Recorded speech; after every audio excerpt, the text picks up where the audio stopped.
जय हिंद दोस्तों। बिहार पुलिस सिपाही की परीक्षा के लिए आज के इस वीडियो में जीके जीएस से 50 अति महत्वपूर्ण प्रश्नों का रिवीजन करेंगे, जो कि आपके एग्जाम के लिए काफ़ी ज़्यादा इम्पोर्टेंट रहेगा। साथियों, बिल्कुल सिलेक्टेड क्वेश्चन है, इसलिए आप सभी सेशन को बिना स्किप किए लास्ट तक पूरा ध्यानपूर्वक देखें। तो चलिए फटाफट से आप सभी लाइव में जुड़ जाइए। तो साथियों, पहला क्वेश्चन है, निम्नलिखित में से कौन सा संत भक्ति के निर्गुण एवं सगुण रूपों में आस्था रखते थे। वेरी इंपॉर्टेंट क्वेश्चन है। चलिए आप सभी आंसर बताइए। निम्नलिखित में से कौन सा संत भक्ति के निर्गुण और सगुण रूपों में आस्था रखते थे। तो याद कर लीजिए, इसका सही जवाब है रामानंद। यहाँ पर पहला ऑप्शन आपका सही जवाब है रामानंद। गुरु नानक की बात करें तो याद रखिएगा, सिखों के प्रथम गुरु थे गुरु नानक देव। आगे देखिए, निम्नलिखित शब्दों में से कौन सा शब्द क्रिया विशेषण है। तो सिंपल सा क्वेश्चन है, आपके एग्जाम में पूछा जाता है क्रिया विशेषण से। तो धीरे धीरे जो है ये क्या है, क्रिया विशेषण है। तो यहाँ पर सी ऑप्शन आपका सही जवाब है, धीरे धीरे। चलिए आगे देखिए, चाचा संज्ञा से विशेषण शब्द क्या बनेगा। चलिए तीसरे प्रश्न के लिए आप सभी आंसर बताएंगे। चाचा संज्ञा से विशेषण शब्द क्या बनेगा। तो याद रखिएगा चचेरा। मामा शब्द से विशेषण पूछे तो ममेरा। इन सारे फैक्टों को ध्यान रखें। आगे देखिए, निम्नलिखित में से कौन सा कवि छायावादी युग के हैं। चलिए इस प्रश्न पर आप सभी स्टार मार्क कर लीजिए, यह प्रश्न काफ़ी बार आपके एग्जाम में पूछा गया है। तो साथियों, कौन सा कवि छायावादी युग का कवि है। तो यहाँ पर इसका सही जवाब हो जाएगा ऑप्शन डी, सूर्यकांत त्रिपाठी निराला छायावादी युग के कवि है। आगे देखिए, निम्नलिखित में से कर्मवाच्य वाक्य का चयन कीजिए। तो यहाँ पर इसका सही जवाब क्या हो जाएगा, ईश्वर द्वारा हमारी रक्षा की जाती है, ये कर्मवाच्य है। जिस तरह से इंग्लिश में एक्टिव वॉइस और पैसिव वॉइस होता है, उसी प्रकार से यहाँ पर होता है कर्तृवाच्य और कर्मवाच्य। आगे देखिए, निम्नलिखित में से कौन सी रचना विष्णु प्रभाकर जी का नहीं है। चलिए 6 के लिए आंसर बताइए। बिल्कुल इसी लेवल का क्वेश्चन आपके एग्जाम में पूछा जाएगा। तो साथियों, कौन सी रचना विष्णु प्रभाकर जी का नहीं है। तो यहाँ पर इसका सही जवाब होगा बादलों के पार। यह रचना विष्णु प्रभाकर जी का नहीं है। बाकी आवारा मसीहा, अर्धनारीश्वर, प्रकाश और परछाइयाँ, ये सभी विष्णु प्रभाकर जी का रचना है। आगे देखिए, चंद्रधर शर्मा गुलेरी की कहानी उसने कहा था, इसके नायक का नाम क्या था। तो बहुत ही सिंपल सा क्वेश्चन है, हमने आपको पहले भी बताया था। इसका सही जवाब है लहना सिंह। आगे देखिए, निम्नलिखित में अनेकार्थ शब्द क्या है। बिल्कुल आपको सोच समझकर आंसर करना है। और साथियों, आप लोग डेली क्लास को अटेंड कीजिए। क्लास का टाइमिंग है डेली रात 8 बजे से। तो यहाँ पर अनेकार्थ शब्द क्या हो जाएगा, निशा। निशा का मतलब रात, रात्रि होता है। आगे देखिए, देवासुर में कौन सा समास है। तो सिंपल सा क्वेश्चन है, देवासुर में कौन सा समास है। तो याद रखिएगा, देवासुर में बहुब्रीहि समास है। यहाँ पर पहला ऑप्शन आपका सही जवाब है बहुब्रीहि समास। आगे देखिए, उसने कहा कि मैं कल तुम्हारे घर जाऊंगा, यह कौन सा वाक्य है। तो साथियों, ये वाक्य कौन सा है। तो ये मिश्र वाक्य है। यहाँ पर बी ऑप्शन आपका सही जवाब है मिश्र वाक्य। आगे देखिए, translate the following sentence into Hindi. Women learn English faster than man. यहाँ पर इसका हिंदी बताना है। तो इसका सही जवाब हो जाएगा, महिलाएं पुरुषों की तुलना में अंग्रेजी जल्दी सीखती है, ये इसका हिंदी है। चलिए आगे देखिए, लघु पतन यानी कि शॉर्ट सर्किट के समय परिपथ में धारा क्या होती है। तो सिंपल सा क्वेश्चन है, 10th लेवल का है। लघु पतन यानी शॉर्ट सर्किट के समय परिपथ में धारा का जो मान होता है वो क्या होता है, तो बहुत अधिक बढ़ जाता है। तो यहाँ पर इसका सही जवाब है अत्यधिक बढ़ जाती है। आगे देखिए, दो वस्तुओं के बीच गुरुत्वाकर्षण बल पर क्या प्रभाव होगा, यदि एक वस्तु के द्रव्यमान को दोगुना कर दिया जाए और दोनों के बीच की दूरी भी दोगुनी कर दी जाए तो गुरुत्वाकर्षण बल क्या हो जाएगा, आधा हो जाएगा। यहाँ पर सी ऑप्शन आपका सही जवाब है, आधा हो जाएगा। आगे देखिए, मेथेनोइक अम्ल सामान्यतः किसमें पाया जाता है। और साथियों, अगर आपको किसी भी प्रश्न में थोड़ा भी डाउट होता है तो आप लोग तुरंत कमेंट करके पूछिए, आपके कमेंट का रिप्लाई 100% दिया जाएगा। तो मेथेनोइक अम्ल ये सामान्यतः चींटी के डंक में पाया जाता है। यहाँ पर सी ऑप्शन आपका सही है। पादप इस प्रक्रम में ग्लूकोज निर्मित करते हैं। तो 24 का यहाँ पर सही जवाब क्या हो जाएगा, प्रकाश संश्लेषण में। याद रखिएगा, सही जवाब है प्रकाश संश्लेषण में। आगे देखिए, बच्चों में रिकेट्स रोग किसकी हीनता के कारण होता है। तो साथियों, 25 का सही जवाब क्या हो जाएगा, विटामिन डी की कमी के कारण। विटामिन डी का रासायनिक नाम कैल्सीफेरॉल होता है, ध्यान रखेंगे। विटामिन सी का रासायनिक नाम एस्कॉर्बिक अम्ल, विटामिन ए का रेटिनॉल और विटामिन बी का थायमिन होता है। किसी तारे में टिमटिमाहट किस कारण से होती है। तो प्यारे साथियों, किसी तारे में जो टिमटिमाहट होती है वो किस कारण से, तो इसका सही जवाब है तारे के प्रकाश का वायुमंडलीय अपवर्तन के कारण होता है। जैव गैस यानी कि बायोगैस के बारे में निम्नलिखित में से कौन सा एक कथन सही नहीं है। तो साथियों, 27 का सही जवाब क्या हो जाएगा, यह अनवीकरणीय ऊर्जा के स्रोत है। ये कथन सही नहीं है। बाकी बायोगैस के बारे में यह मुख्यतः मीथेन गैस की बनी होती है, बिल्कुल सही है। मीथेन की बात करें तो इसका फॉर्मूला CH4 होता है और मीथेन को मार्स गैस भी कहा जाता है। यह ऑक्सीजन की अनुपस्थिति में गोबर के अपघटन द्वारा बनती है, बिल्कुल सही है। यह बिना धुएं के जलती है और कोई अवशिष्ट नहीं छोड़ती है, बिल्कुल सत्य है। लेकिन बी ऑप्शन जो है ये क्या है, सही नहीं है। मनुष्य के आमाशय में निम्नलिखित में से कौन सा खनिज अम्ल पाया जाता है। तो साथियों, मनुष्य का जो आमाशय होता है इसमें हाइड्रोक्लोरिक एसिड पाया जाता है, जिसका सूत्र होता है HCl, याद रखिएगा। आगे देखिए, निम्नलिखित में से कौन सा जीवित जीव लिटमस देता है। तो साथियों, लिटमस जो देता है ये लाइकेन देता है, यानी कि सैक। यहाँ पर सी ऑप्शन आपका सही जवाब है, लाइकेन। आगे देखिए, निम्नलिखित में से कौन सा एक अम्लीय वर्षा का प्रमुख कारण है। तो साथियों, अम्लीय वर्षा यानी कि एसिड रेन ये जो होता है SO2 सल्फर के ऑक्साइड और नाइट्रोजन के ऑक्साइड के कारण अम्लीय वर्षा होता है। लेकिन ऑप्शन के अकॉर्डिंग चलना है तो अम्लीय वर्षा का प्रमुख कारण जो हो जाएगा ये क्या हो जाएगा, तो वर्षा में सल्फर और नाइट्रोजन ऑक्साइड का घुलना, पहला ऑप्शन सही है। ब्रेड बनाने में प्रयुक्त होने वाला यीस्ट निम्नलिखित में से किस एक समूह से संबंधित है। तो प्यारे साथियों, 31 का सही जवाब है ये कवक यानी कि फंजाई से संबंधित है। तो याद रखिएगा यहाँ पर बी ऑप्शन सही है। और साथियों, कवक का अध्ययन क्या कहलाता है, तो याद रखिएगा माइकोलॉजी। माइकोलॉजी के अंतर्गत कवक का अध्ययन किया जाता है।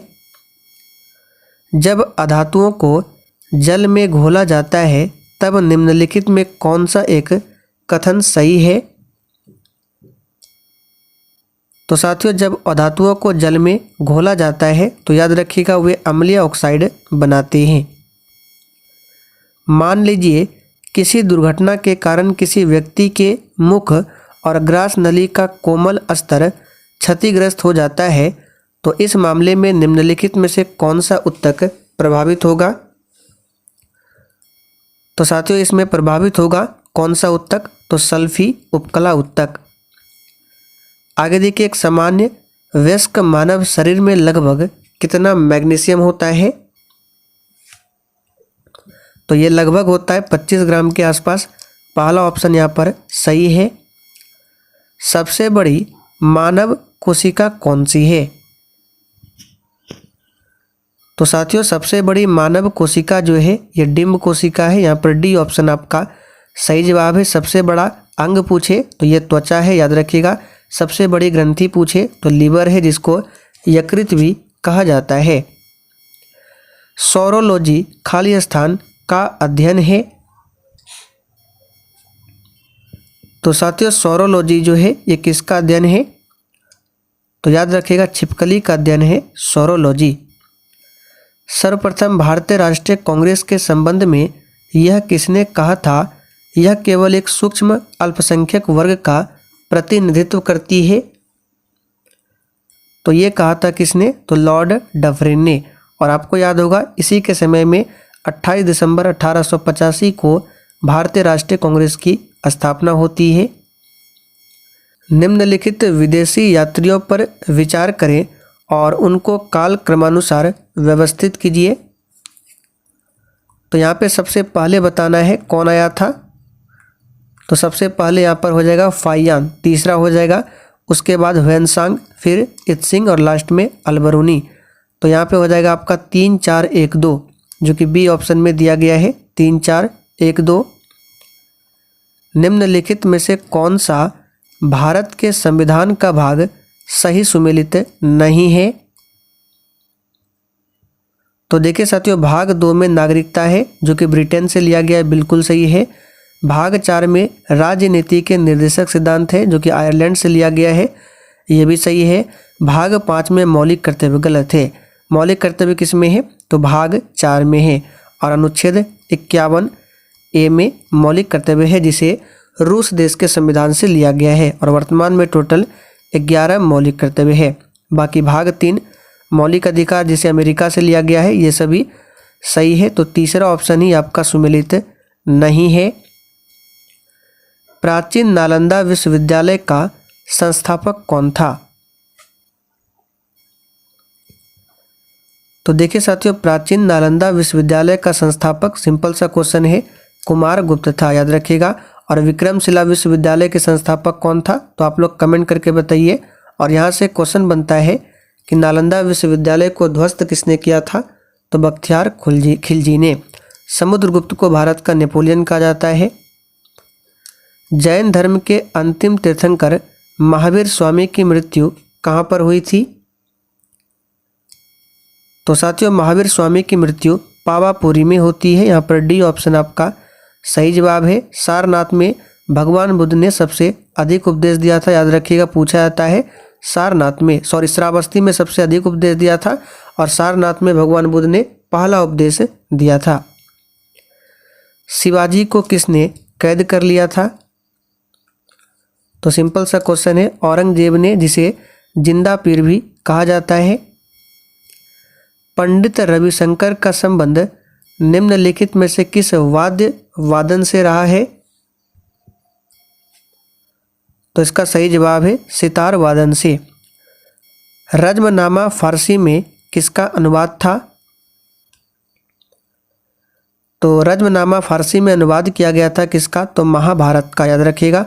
और महाभारत का प्राचीन नाम क्या है? आप लोग थोड़ा सा कमेंट करके बताइए, महाभारत का प्राचीन नाम क्या है? विश्व के इतिहास में पहली परमाणु आपदा कब हुई थी? तो देखिए विश्व के इतिहास में पहली बार परमाणु बम गिराया गया था अमेरिका के द्वारा जापान के हिरोशिमा पर। कब? तो 6 अगस्त 1945 पर। और दूसरी परमाणु आपदा ठीक 3 दिन बाद यानी 9 अगस्त 1945 को गिराया गया था जापान के नागासाकी पर। तो आंसर हो जाएगा यहाँ पे डी ऑप्शन। किताब उल हिंद पुस्तक किसके द्वारा लिखी गई है?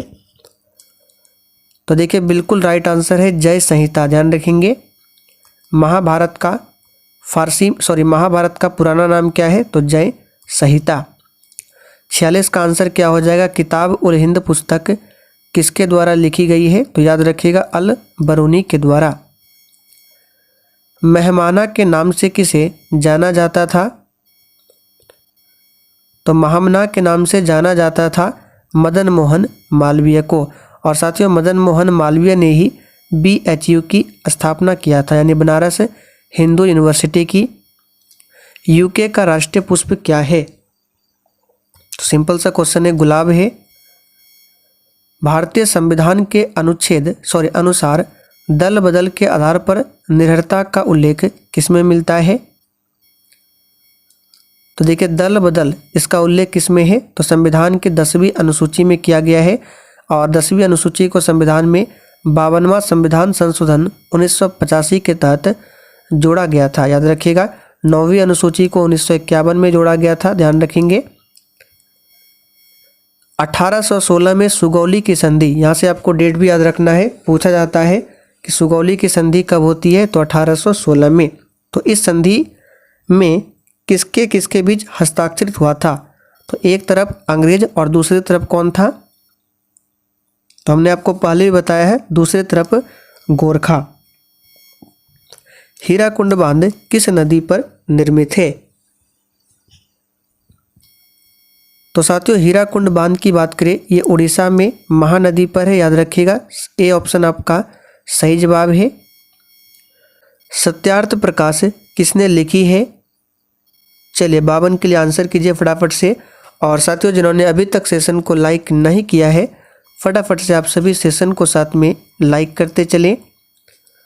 तो सत्यार्थ प्रकाश जो पुस्तक है, यह दयानंद सरस्वती के द्वारा रचित है। तो यहाँ पर 52 का सही जवाब है ए ऑप्शन। और दयानंद सरस्वती ने ही 1875 में आर्य समाज की स्थापना की थी, और वेदों की ओर लौटो का जो नारा दिया गया था, दयानंद सरस्वती के द्वारा ही दिया गया था। आगे देखिए, सूर्य के सबसे निकट का ग्रह कौन सा है? तो साथियों, सूर्य के सबसे निकट का ग्रह है बुध ग्रह, और बुध ग्रह को सूर्य का परिक्रमा करने में 88 दिन का समय लगता है। शुक्र ग्रह पृथ्वी से सबसे नज़दीक का ग्रह है, और सौरमंडल का सबसे गर्म ग्रह भी शुक्र ग्रह है। आगे देखिए, तुगलकनामा की रचना किसने किया था? तो साथियों, तुगलकनामा की रचना किया था अमीर खुसरो ने। रीगा निम्न में से किस देश की राजधानी है?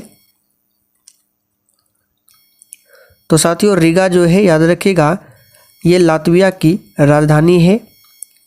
ग्रामीण युवा रोजगार हेतु प्रशिक्षण कार्यक्रम की शुरुआत किस वर्ष में की गई थी? तो साथियों, ग्रामीण युवा रोजगार हेतु प्रशिक्षण कार्यक्रम की शुरुआत किया गया था कब? तो साल 1979 में। आगे देखिए, निम्नलिखित में कौन सही सुमेलित नहीं है? तो बांदीपुर की बात करें, कर्नाटक में है, बिल्कुल सही है। राजाजी नेशनल पार्क उत्तराखंड में, ये भी सही है। सिमलीपाल उड़ीसा में, ये भी सही है। पीन वैली सिक्किम में नहीं है। पीन वैली कहाँ पर है? तो हिमाचल प्रदेश में है। तो डी ऑप्शन ही सुमेलित नहीं है। फरायजी आंदोलन का नेतृत्व किसने किया था? तो साथियों, फरायजी आंदोलन का नेतृत्व किया था किसने? तो शरियतुल्लाह मियां ने। निम्नलिखित में से क्या सुमेलित नहीं है? तो साथियों, अनुच्छेद 17 में अस्पृश्यता का अंत किया गया, बिल्कुल सही है। 32 में संवैधानिक उपचारों का अधिकार है, ये भी सही है। और अनुच्छेद 21 में स्वतंत्रता का अधिकार, ये गलत है। अनुच्छेद 21 में क्या है? तो प्राण एवं दैहिक स्वतंत्रता का अधिकार है। बाकी अनुच्छेद 19 स्वतंत्रता का अधिकार, ये सभी सही है। तो पहला ही ऑप्शन सुमेलित नहीं है। प्राचीन भारत की निम्नलिखित पुस्तकों में से किस एक में शुंग राजवंश के संस्थापक के पुत्र की प्रेम कहानी मिलती है? तो यह है माल विकासग्निमित्रम। बी ऑप्शन यहाँ पर सही है, माल विकाग्निमित्रम में। आगे देखिए, अरबों ने भारत पर पहला सफल आक्रमण कब किया था? तो साथियों, अरबों ने भारत पर पहला सफल आक्रमण 712 ईस्वी में किया था। राष्ट्रीय उपभोक्ता दिवस मनाया जाता है। तो साथियों, राष्ट्रीय उपभोक्ता दिवस 24 दिसंबर को मनाया जाता है। ब्रिटिश सरकार किस अधिनियम के द्वारा भारत का शासन अपने हाथों में लिया था? तो इसका यहाँ पर सही जवाब है ए ऑप्शन, भारत शासन अधिनियम 1858। रंग भेद की नीति निम्नलिखित में से किस देश में देखने को मिलती थी? तो रंग भेद की नीति कहाँ पर थी? तो याद रखिएगा दक्षिण अफ्रीका में। समुद्र तल पर सामान्य वायुमंडलीय दाब कितना होता है? तो साथियों समुद्र तल पर सामान्य वायुमंडलीय दाब ये 1013.25 मिलीबार होता है। कैस्पियन सागर का झील अवस्थित है? तो यहाँ पर इसका सही जवाब क्या हो जाएगा? डी ऑप्शन, कुछ यूरोप और कुछ एशिया में मिलता है। नियाग्रा जलप्रपात किस देश में है? सही जवाब है इनमें से कोई नहीं, क्योंकि नियाग्रा जलप्रपात ये अमेरिका और कनाडा की सीमा पर है। किस स्थिति में मुद्रा के मूल्य में वृद्धि होती है तथा वस्तुओं एवं सेवाओं की कीमतों में गिरावट होती है? तो किस स्थिति में? तो मुद्रास्फीति में। भारत की जनगणना 2011 के अनुसार बिहार में महिला साक्षरता दर क्या है? तो महिला साक्षरता दर पूछा गया है, तो ये कितना है? तो 69 का सही जवाब है 51.50%। याद रखिएगा। भंडारी समिति किससे संबंधित है? चलिए आखिरी क्वेश्चन है।